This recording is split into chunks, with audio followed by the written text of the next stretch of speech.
Hello students, welcome to our channel Concept Point by Uma sir. Concept Point आपके लिए लगातार video ला रहा है जहां पर एनसीईआरटी का कंप्लीट सॉल्यूशन किया जा रहा है। डियर स्टूडेंट्स, उन सभी बच्चों के लिए बहुत इंपॉर्टेंट लेक्चर है जो बच्चे 2026 के बोर्ड एग्जाम में प्रिपेयर जो बच्चे 2026 के बोर्ड एग्जाम में अपीयर करेंगे। अगर मैं बात करूं डियर स्टूडेंट्स, तो अभी तक हम लोगों ने चैप्टर 1 से लेकर के चैप्टर 4 का हमारे चैनल पर वीडियो ऑलरेडी अवेलेबल है। और आज का हमारा वीडियो लेक्चर होगा on exercise 5.1 solution of exercise 5.1। और प्रीवियस वीडियो में अगर बात करूं तो इंट्रोडक्शन पार्ट ऑफ एक्सरसाइज 5.1 दिया गया है। तो डियर स्टूडेंट्स, एक्सरसाइज 5.1 का सॉल्यूशन देखने से पहले आप हमारे चैनल पर जाकर विजिट करें जहां पर एक्सरसाइज 5.1 का सॉल्यूशन प्रोवाइड किया गया है। डियर स्टूडेंट्स, मैं अगर बात करूं तो हमारे चैनल पर डेली वीडियो अवेलेबल कराया जा रहा है on every Monday to Saturday, except Sunday को छोड़ करके मंडे से लेकर सैटरडे तक हमारे चैनल पर हमेशा वीडियो अवेलेबल होता है। सिर्फ और सिर्फ आपको एक ही काम करना है कि आपको हमारे चैनल को जरूर सब्सक्राइब कर लेना है, जिससे अगर लेटेस्ट जो भी वीडियो जाता है उसका नोटिफिकेशन आपके पास चला जाए। सो डियर स्टूडेंट्स, आज हम लोग बात करेंगे सॉल्यूशन ऑफ एक्सरसाइज 5.1, मतलब एक्सरसाइज 5.1 का सॉल्यूशन के बारे में डिस्कशन किया जाएगा। ठीक है, अगर बात किया जाए डियर स्टूडेंट्स, तभी तक हम लोगों ने चैप्टर 1 से लेकर के 4 तक A to Z सॉल्यूशन देखा है। जितने भी एक्सरसाइज का क्वेश्चंस हैं या तो जितने भी आपका एनसीईआरटी बुक के अंदर जितने भी एग्जाम्पल्स दिए गए हैं, उन सारे का हमारे चैनल पर वीडियो ऑलरेडी अवेलेबल है in the form of playlist. आप हमारे चैनल पर विजिट करोगे, प्लेलिस्ट में जाओगे और प्लेलिस्ट के अंदर देखोगे तो सारे के सारे वीडियो जो है हमारे चैनल पर अवेलेबल होगा। डियर स्टूडेंट्स, आज का जो क्लास है वो है ना सॉल्यूशन ऑफ एक्सरसाइज 5.1। ठीक है, तो आज का क्लास स्टार्ट किया जाए, देखा जाए कि है ना एक्सरसाइज 5.1 में क्वेश्चन जो है वो किस तरह का दिया गया है। देखिए, बोला गया है ना इन इन देखो, in which of the in which of the following situation does the list of number involves make an arithmetic progression। मतलब जो लिस्ट ऑफ नंबर दिया गया इसमें से बताना है कि किसमें एपी बनता है एंड वाई, और अगर एपी बनता है तो क्यों बनता है। ठीक है ना, और ना बनता तो भी क्यों नहीं बनता है, इसके पीछे भी आपको एक्सप्लेनेशन करना होगा। देखिए तो क्या बोला गया है। ठीक है, देखो सबसे पहला क्वेश्चन क्या दिया गया, the taxi fare after each kilometer when the fare is 15 for the first kilometer and 8 for the each additional kilometer। ठीक है ना, तो यहाँ पे होना चाहिए एक्चुअली में रुपीज, तो रुपीज का साइन यहाँ पे छूटा हुआ है एंड यहाँ पे रुपीज का साइन छूटा हुआ है। चलो देखो, तो ऐसे मान लो कि किसी पर्सन को टैक्सी से जाना है। ठीक है ना, तो टैक्सी से अगर जाना है starting from A to B. ठीक है, चलिए अब मान लिया जब डियर स्टूडेंट्स कि फर्स्ट किलोमीटर मतलब कि यहाँ से यहाँ तक अगर 1 किलोमीटर है तो ही विल हैव टू पे ₹15। ठीक है ना, यानी कि पहले जो है वो 15 किलोमीटर के पहला 1 किलोमीटर तक के लिए उसे 15 रुपया पे करना होगा। और उसके बाद क्या बोला गया है कि अब जैसे मान लीजिए कोई पर्सन और आगे जाता है, मतलब कि और आगे जाओगे, फिर से 1 किलोमीटर आगे जाओगे तो फिर से तुमको 8 रुपया फिर से देना पड़ेगा। मतलब अगर मैं बात करूँ फर्स्ट 2 किलोमीटर के लिए तो यू विल हैव टू पे ₹15 + 8 मतलब 23 रुपीज देना होगा। फिर से अगला अगर एक और किलोमीटर जाएगा तो फिर से 8 रुपया ऐड कर लो आप। फिर से अगर मैं बात करूं तो इस तरह से जो है वो आपका है ना, तब बताना है कि क्या एपी है कि नहीं। चलिए तो आप लिखो यहाँ से कि फर्स्ट किलोमीटर के लिए कितना देना होगा आपको ₹15। फिर नेक्स्ट सेकंड किलोमीटर के लिए कितना देना होगा तो 15 + 8 मतलब 23। फिर अगला के लिए कितना देना होगा 31। फिर नेक्स्ट किलोमीटर के लिए कितना देना होगा मतलब कि 39 रुपीज देना होगा। Dot dot dot. अब आप देखो तो क्या एपी है या नहीं है ये पता करना है। तब मैं बताया था कि यहाँ से अगर मान लीजिए सपोज आप कैलकुलेट कर लेते A2 - A1, तो A2 मतलब 23 - 15 that is equal to how much 8 आ गया।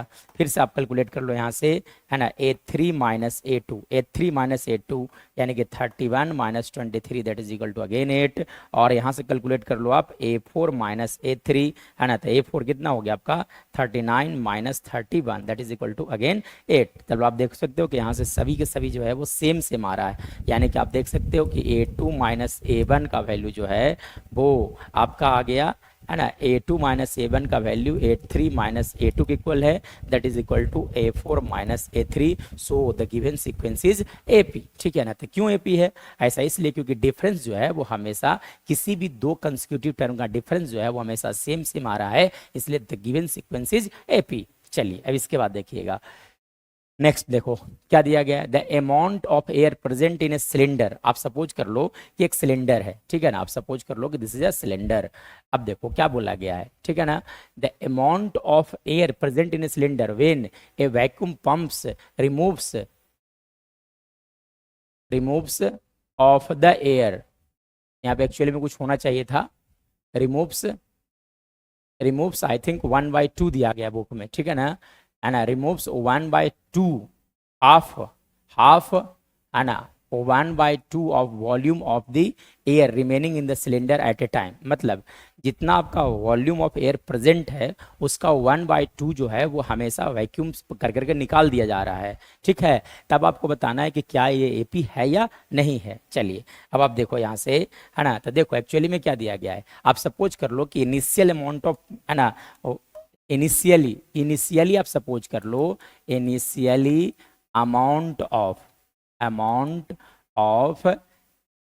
Gas present in cylinder, present in cylinder. अच्छा यहाँ पे 1/4 है, एक्चुअली में क्या दिया गया बच्चों, 1/4 दिया गया, ठीक है ना। चलिए तो यहाँ पे आप कर लो 1/4। चलिए present initially amount of gas present in cylinder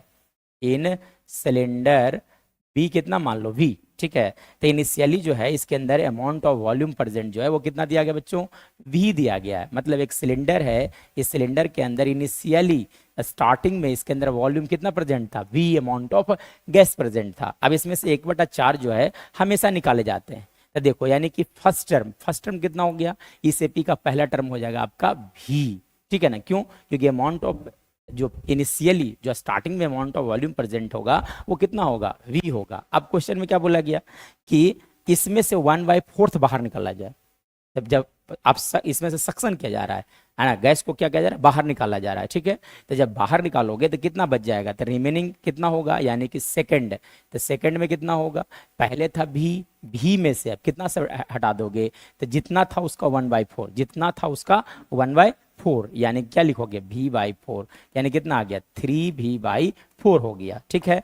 अब जितना प्रेजेंट है उसका भी 1/4 बाहर कर दिया था, मतलब ए थ्री क्या होगा, तो 3v/4 में से जितना प्रेजेंट था उसका 1/4 बाहर कर लो, तो यानी कि 3v/4 का 1/4 भाग, ठीक है। यानी क्या लिखा गया, है ना, लिख सकते हो आप यहाँ से 3v/16, मतलब यहाँ से एलसीएम ले जाए तो 16 आ गया। तो यहाँ से क्या लिख सकते हो आप, 12v minus 3v that is equal to कितना, है ना, 9v/16 एंड सो ऑन। चलो तो यानी कि यहाँ पे अगर बात किया जाए तो पहले v था, फिर कितना हो गया बच्चों, 3v/4 हो गया, फिर कितना हो गया, 9v/16 हो गया, डॉट डॉट डॉट। अब चलिए देखना है कि क्या एपी है या नहीं है। चलो आप यहाँ से सब्ट्रैक्ट कर लो, कैलकुलेट कर लो, a2 माइनस a1 तो a2 कितना है आपका, है ना, a2 हो गया आपका 3v/4 माइनस v, यानी कि लिख सकते हो आप 3v माइनस 4v/4, यानी कितना आ गया, माइनस v/4। फिर आप देखो यहाँ से, तो आप कैलकुलेट कर लो, a3 माइनस a2, a3 कितना था, a3 था आपका 9v/16 माइनस, आप कर लो a2 कितना था, 3v/4। चलिए एलसीएम कितना आ गया, 16, एलसीएम कितना आ गया, 16 होगा, यानी कि एलसीएम हो गया आपका 16, ठीक है ना। तो यहाँ से क्या लिख सकते हो आप, 9v माइनस 12v, यानी कितना आ गया, यहाँ से लिखा जा सकता है माइनस 3v/4। चलो आप देख सकते हो यहाँ से कि दोनों इक्वल नहीं है, यानी कि यहाँ से हम लोग क्या देखते हैं कि a2 minus a1 is not equal to a3 minus a2, so the given situation do not form AP। तो यहाँ पे लिखा जाएगा the given situation do not form AP, answer is no, the given situation do not form an AP। चलिए अब इसके बाद देखिएगा नेक्स्ट क्या बोला गया है, थर्ड नंबर में क्या दिया गया बच्चों, थर्ड नंबर में बात किया जाए तो कह रहा है the cost of digging a well after every metre of digging, after every metre of digging when it cost ₹150, rupees होना चाहिए था, when it cost ₹150 for the first metre. मतलब एक बेल मान लेते हैं, कितना बड़ा बेल हमको क्या करना है, डिग करना है, ठीक है। अब इसमें से क्या बोला गया कि जब पहला 1 किलोमीटर डिग किया जाएगा, फर्स्ट 1 किलोमीटर, कितना, फर्स्ट 1 मीटर एक्चुअली में, यानी कि 1 मीटर जब डिग किया जाएगा the person will have to pay 150 rupees, और उसके बाद 50 रुपये और बढ़ते चला जाएगा। मतलब देखोगे आप तो यहाँ से एक सीक्वेंस बनेगा।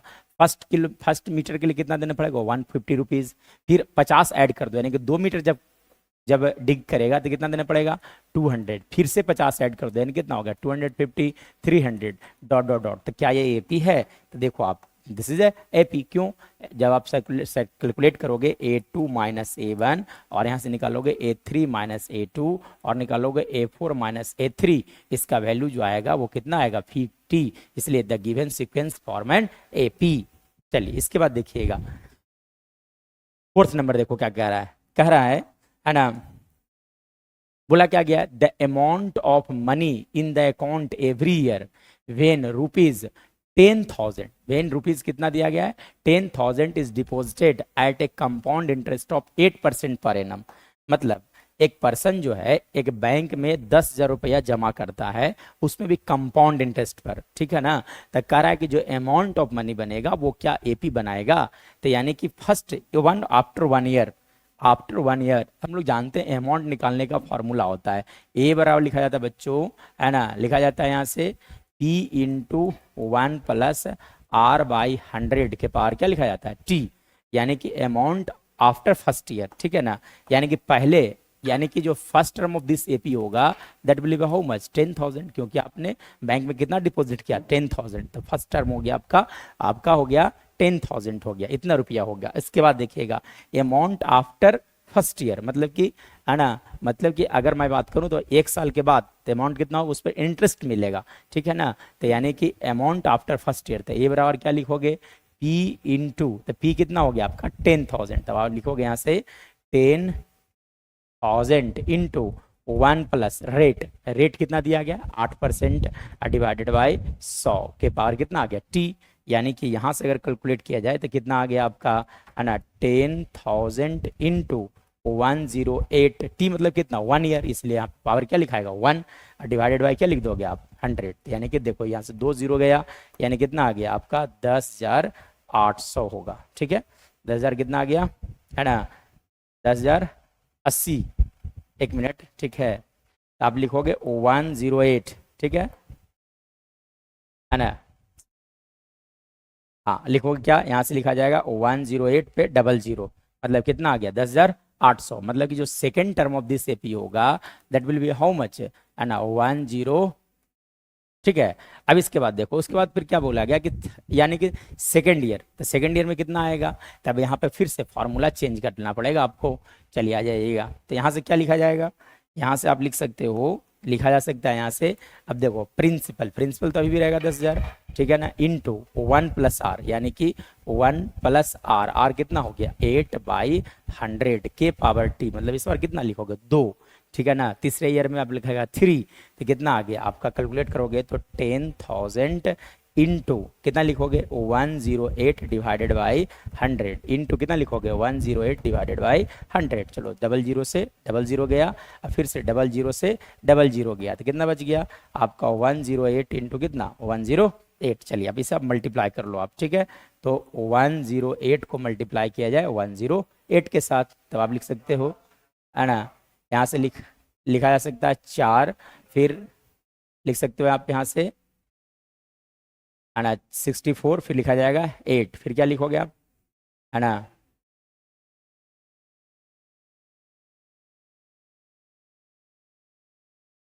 हाँ, तो जब इसे मल्टीप्लाई करोगे तो कितना वैल्यू आएगा, है ना, इसे मल्टीप्लाई करोगे तो 4 लिख सकते हो आप 4,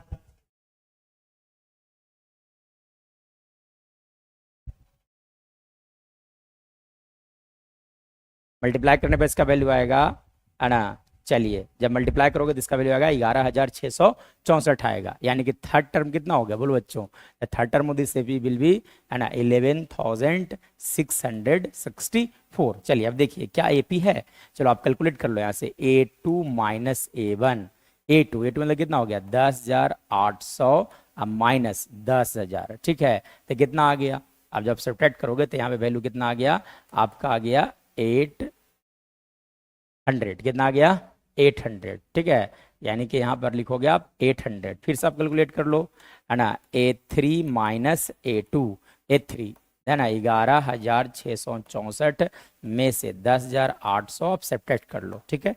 चलिए तब सब्ट्रैक्ट कीजिए, है ना, 11,664 में से सब्ट्रैक्ट कर लो 10,800, तो यहाँ पे लिखा गया 64, यहाँ पे हो गया 8, यानी कितना आ गया 864। अब देखो क्या AP बना रहा है, तो देखो आप यहाँ से A2 माइनस A1 का वैल्यू कितना है 800, और A3 माइनस A2 कितना है 864। मतलब यहाँ पे आप देख सकते हो कि A2 minus A1 is not equal to A3 minus A2, so the given sequence do not forms an AP। चलिए इसके बाद देखा जाए, देखो सेकंड नंबर में क्या दिया गया है, ठीक है ना, क्या दिया गया है, लिखा गया है right the first 4 term of AP, मतलब फर्स्ट 4 टर्म लिखना था। फर्स्ट 4 टर्म कौन कौन सा हो गया, पहला, दूसरा, तीसरा और कौन सा, चौथा बोला गया है, ठीक है।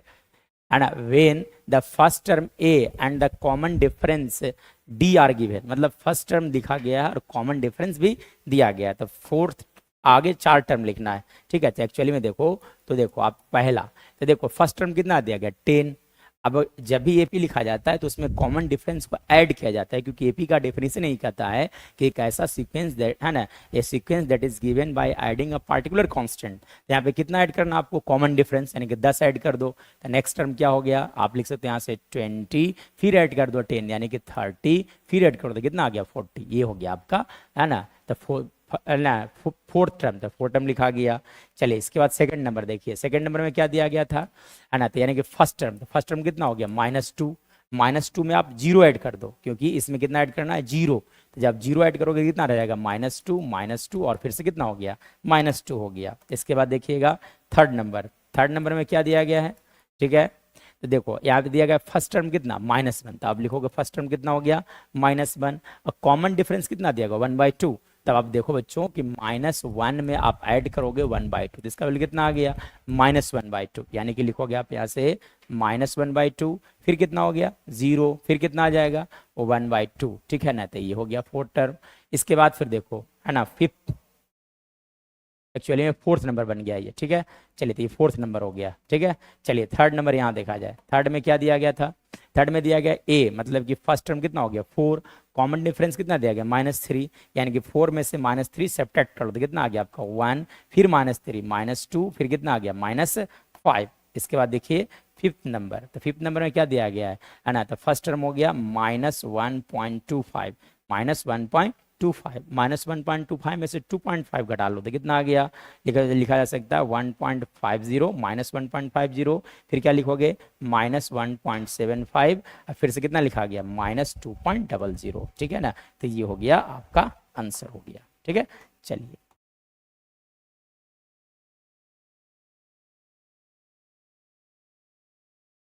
थर्ड नंबर क्या दिया गया है ना, बोला क्या गया है कि for the following APs right the first term and the common difference, मतलब कि एक एपी दिया गया है तो यहाँ पर आप लोग को लिखना है फर्स्ट टर्म और द कॉमन डिफरेंस लिखना है।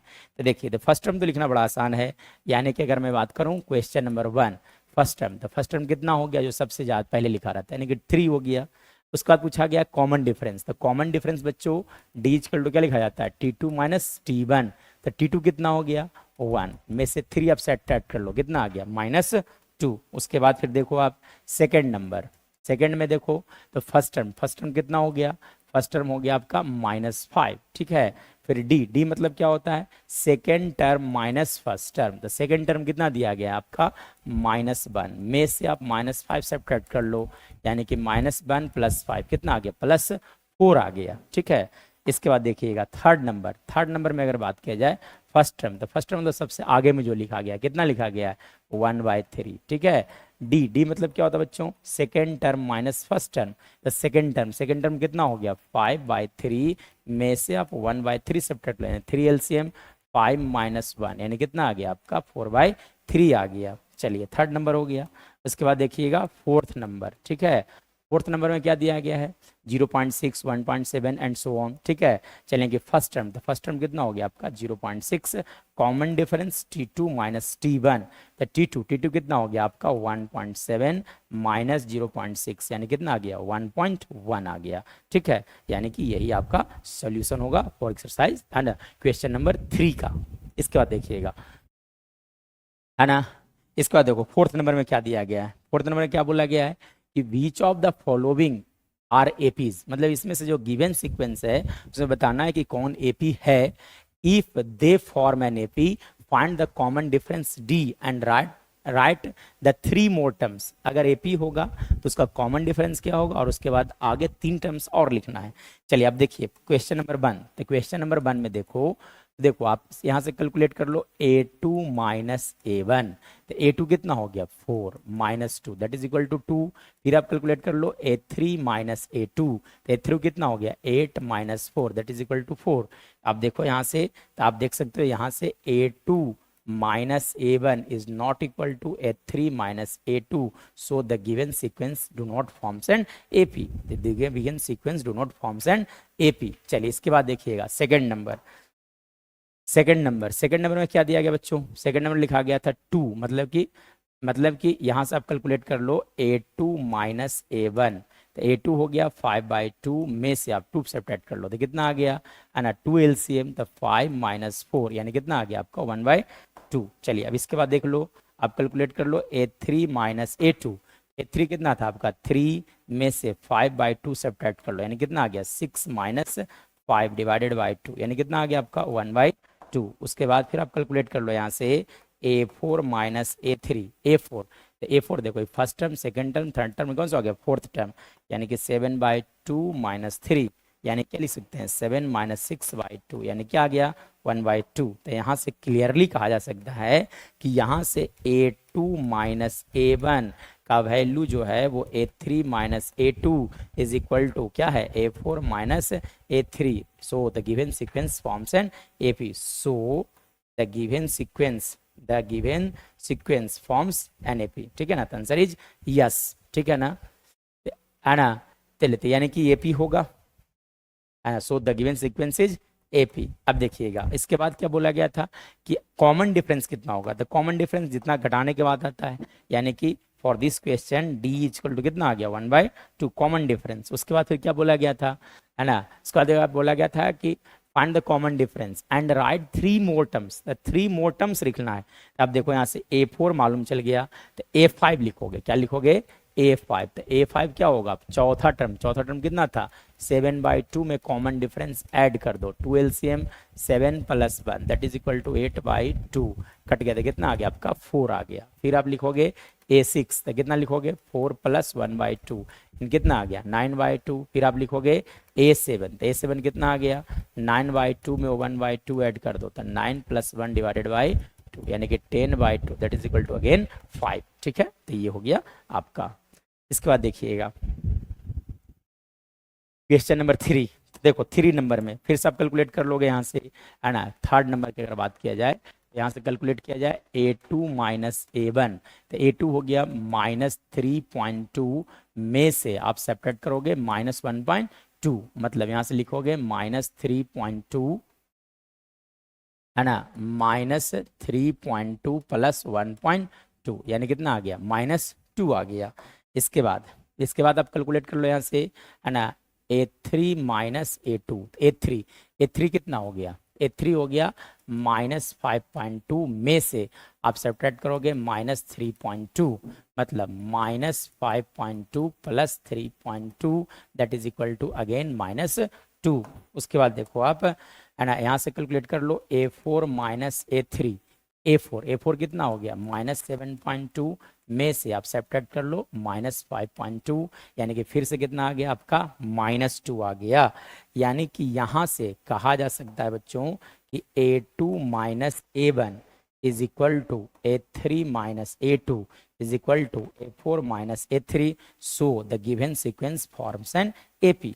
इसके बाद यानी कि this is an AP, yes this is AP। इसके बाद फिर क्या बोला गया था कि कॉमन डिफरेंस। तो कॉमन डिफरेंस कितना हो गया बच्चों, तो कॉमन डिफरेंस हो गया -2।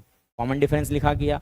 उसके बाद फिर क्या बोला गया था कि नेक्स्ट 4 टर्म्स लिखना था, यानी कि आप यहाँ से लिखोगे A4 तो मालूम है आपको, तो लिखोगे यहाँ से A5, तो A5 मतलब क्या हो गया, -7.2 में आप -2 ऐड कर दो तो कितना आ गया, -9.2। ठीक है, यानी कि यहाँ से लिखोगे A6, फिर से -2 ऐड कर दिया था -11.2, फिर आप लिखोगे A7 तो कितना आ गया, -13.2 आ गया। ठीक है, यानी कि चलिए, तो यानी कि ये हो गया। इसके बाद देखिएगा, है ना, फोर्थ नंबर देखो आप, फोर्थ,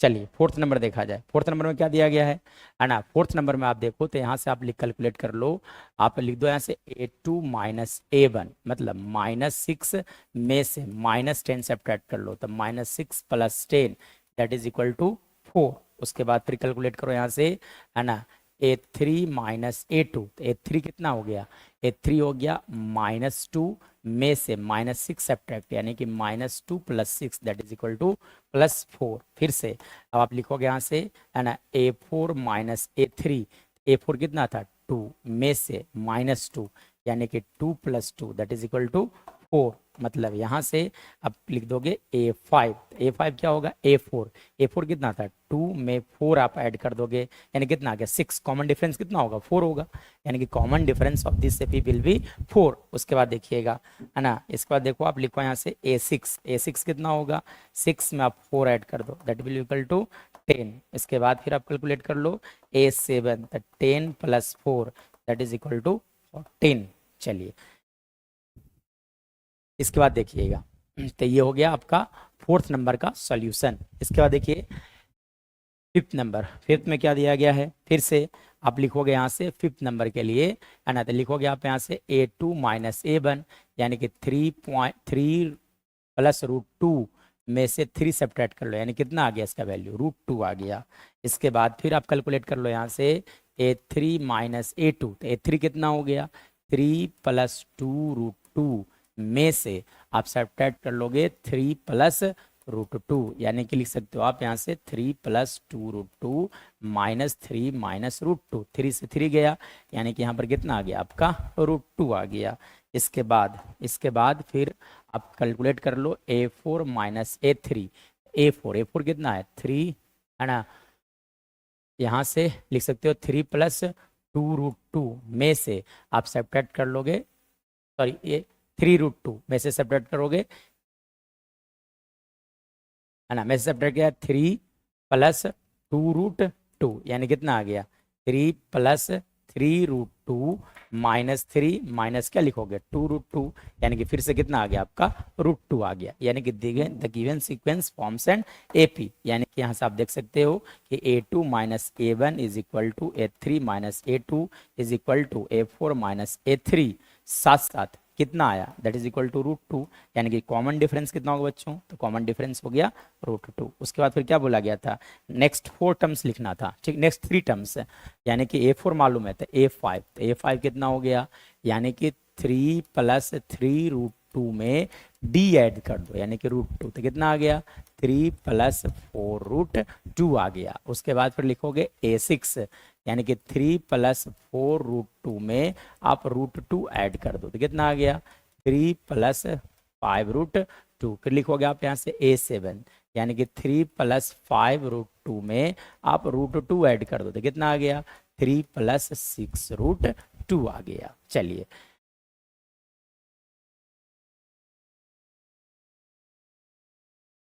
सिक्स्थ नंबर देखा जाए।